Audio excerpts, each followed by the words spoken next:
certain precautions must be taken when carrying out a repair on the ABS system. Check the condition and the cleanliness of the sensors, the instrumented bearings, and the targets. Check to make sure that none of the targets are damaged. Check the condition of the wiring and the cleanliness of the electrical connectors. Take care to follow the correct routing of the wiring and connectors. The reliability of the ABS system depends on this. When refitting the hydraulic unit, check to make sure that the brake pipes are correctly fixed and that there is no leakage of fluid.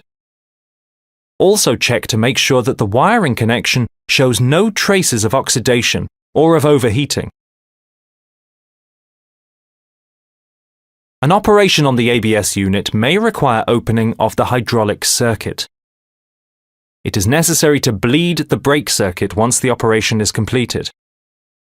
There are some special points to consider in the procedure for bleeding a brake system equipped with ABS.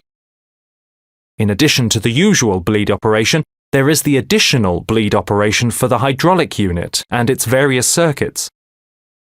The bleed operation for the ABS unit may require the use of clip to open the hydraulic unit solenoids to evacuate the air.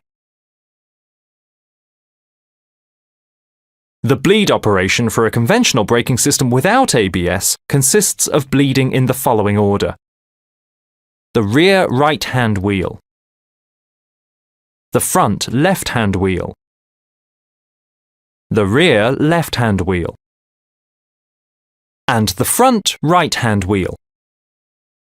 Certain models equipped with ABS require the bleed operation to be performed in a specific order to facilitate the hydraulic unit bleed operation. Please consult the technical documentation for details of the correct bleed procedure and the special tooling required.